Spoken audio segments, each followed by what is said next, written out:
This is a Project Bait news analysis, the Rambeau Report for my people. There will be, as such, a couple topics today, all about teaching and teachers in public school systems. Let us start off with a book. I recently read a book, The Strike That Changed New York, Blacks, Whites, in the Ocean Hill-Brownsville Crisis. It is by Gerald E. Poder, published by Yale University Press. I go into a great deal of detail about this because it is such a good book. This is really an excellent book. Anybody who is going to talk about large urban public school systems needs to have read this book, The Strike That Changed New York. Because essentially what happens frequently is that when we talk about black relationships in terms of the books that get written, they're frequently written about blacks in New York. And in this particular case, the conflict about the Ocean Hill-Brownsville schools was quite important. But there has been an equally important struggle around schools and black education here in the city of Detroit. And it is doubtful if the book will ever be written about that struggle. That is the academic achievement, the taking away of the power to elect our school board, the struggle over it for several years, the reclaiming of the power to elect a school board, and then the appointment of a financial manager, which we have now, Robert Bob, by the state of Michigan, the Governor Jennifer Granholm, to get the finances corrected. And clearly he has a big job. But what is happening here and what has happened here in the city of Detroit around black education over the decades, that is, when blacks began to come into the Detroit public school system in large numbers, decades ago, to the current situation that is going on now. There is an equally important story, but the odds are it will never get written. But the one that did get written was The Strike That Changed New York. And it'll give you a graphic idea, because this writer is really an excellent writer, Gerald E. Poder. It is a dynamic presentation. It is literarily sound. That is, it reads like an adventure story. Plus, it is historically sound. And the sources that he goes into at the end of the book are the kinds of sources that I think anybody who's going to speak about education in the black community or education generally should know.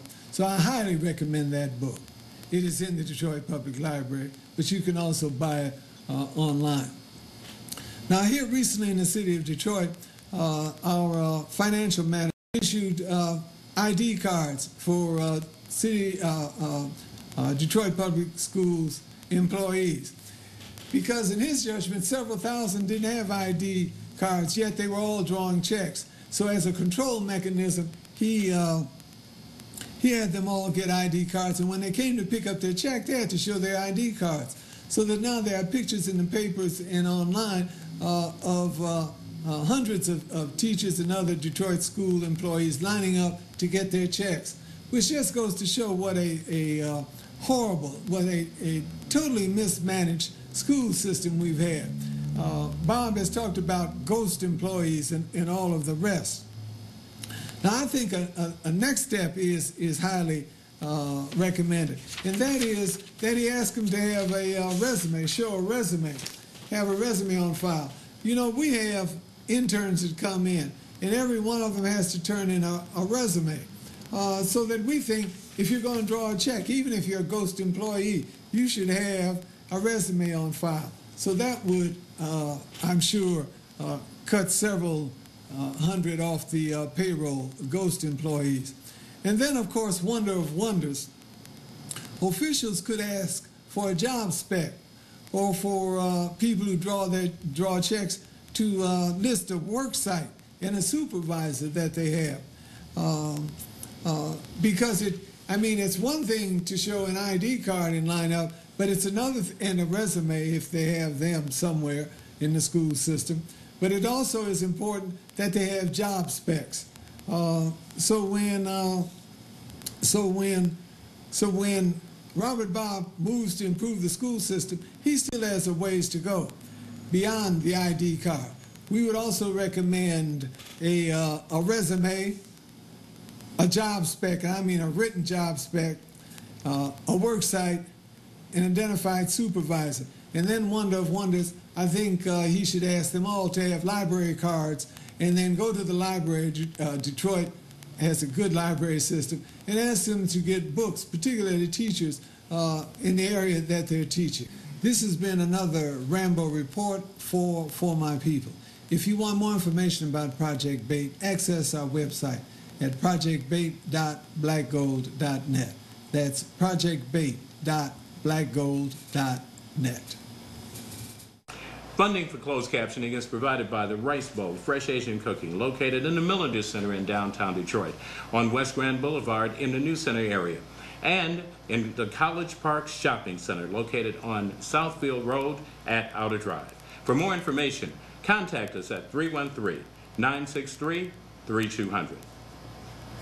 When I'm riding the D-Dot buses or going through the halls of the Detroit Public Library, people frequently walk up to me and give me their feedback about For My People. But if you don't see me or some of our other hosts on the streets, you can still send us your feedback. Send it to projectbait@att.net. That's projectbait@att.net.